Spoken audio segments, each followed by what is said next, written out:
It often happens in an ordinary moment. You're at home, listening to a phone that doesn't ring. You're not angry, just aware.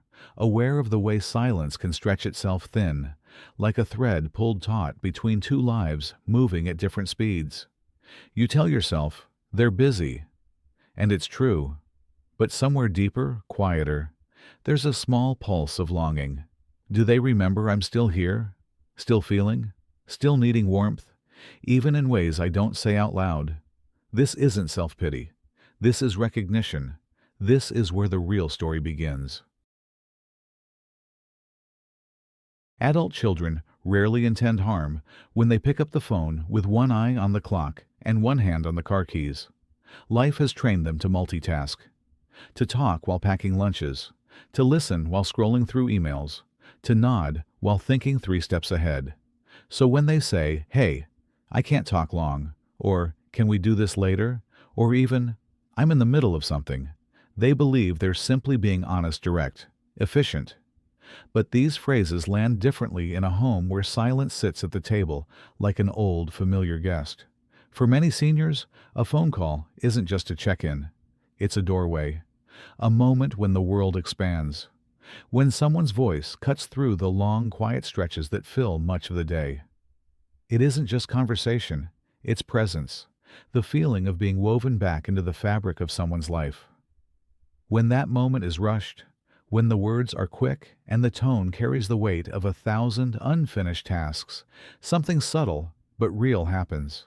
The elder's story, their thought, their small excitement or small worry gets squeezed into the leftover minutes of someone else's busy day. It's not rejection. It rarely even feels personal. It's more like a quiet grief, a soft ache that settles in the chest. I matter, but only when there's time. And because most elders don't want to burden anyone, they rarely say this out loud. They soften their voice. They wrap their needs in polite phrases. "Oh, of course you're busy." "No, no, it's fine. We'll talk another time." But underneath the gentleness is a truth many won't admit, even to themselves. Being placed in the margins hurts more than anyone realizes.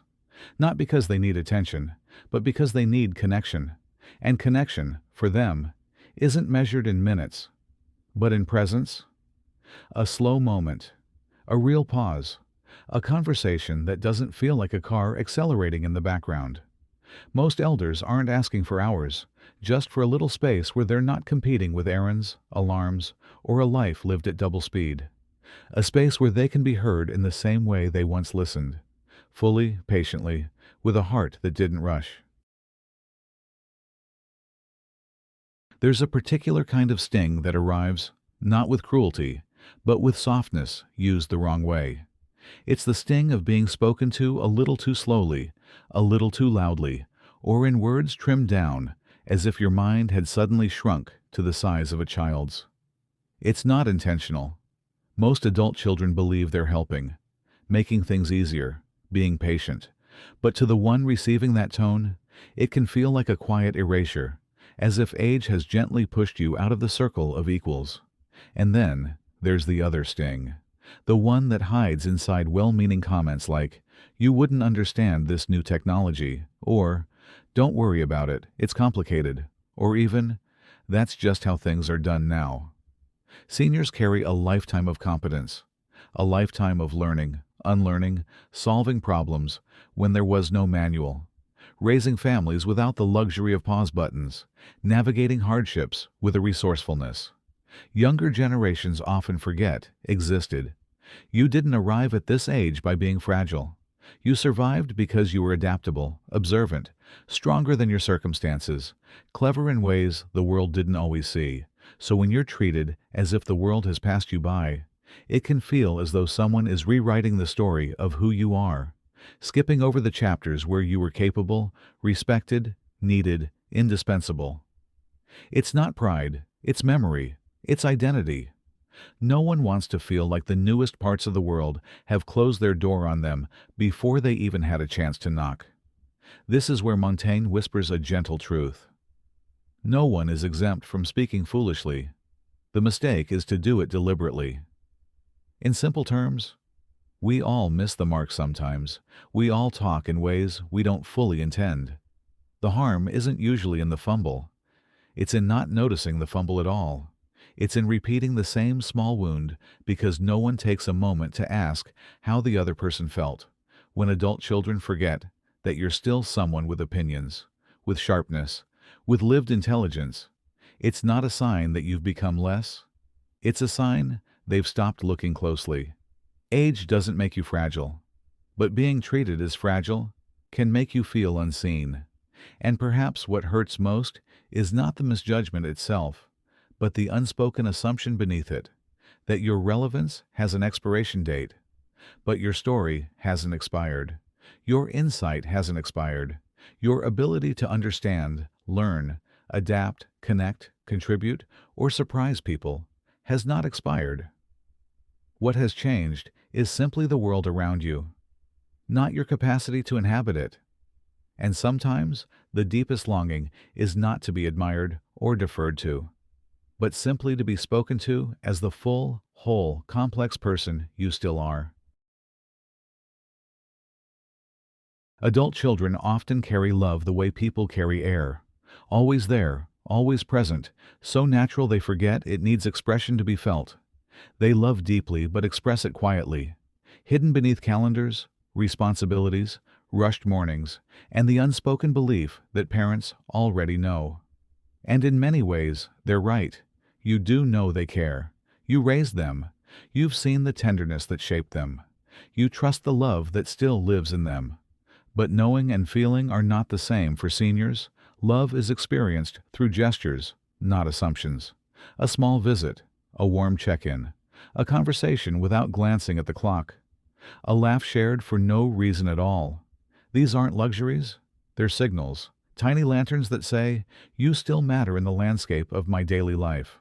When these lanterns stop appearing, when the gestures fade or shrink into quick texts, a subtle loneliness begins to settle in. Not the loneliness of being physically alone, but the loneliness of being emotionally unprioritized. It's a soft ache, not dramatic, not loud, just a quiet tug at the heart, like reaching for a familiar sweater on a hook that stays empty. Day after day, love that isn't shown still exists. Of course it does. But unexpressed love can feel like a letter that was written and never mailed. And elders, with all their grace and patience, don't complain. They simply feel the silence in places where warmth once lived. This one almost always comes wrapped in good intentions. Adult children want to protect. They want to help. They want to keep things running smoothly because they worry, sometimes more than they'll admit. So they step in. They choose the doctor. They schedule the appointment. They fix the broken railing before asking if their help was even wanted. They tell themselves they are lightening the load. But sometimes, without meaning to, they take the reins entirely. And elders who have lived entire lives making decisions, solving crises, navigating hardships that would overwhelm many, may suddenly feel as if their autonomy has been quietly edited out of their own story. Not because they're incapable, not because they're confused, but because someone has decided that protection matters more than participation. It's rarely the decision itself that hurts. It's the erasure of voice, the subtle message of, we'll decide for you. Being included is respect. Being informed is dignity. Being asked is humanity.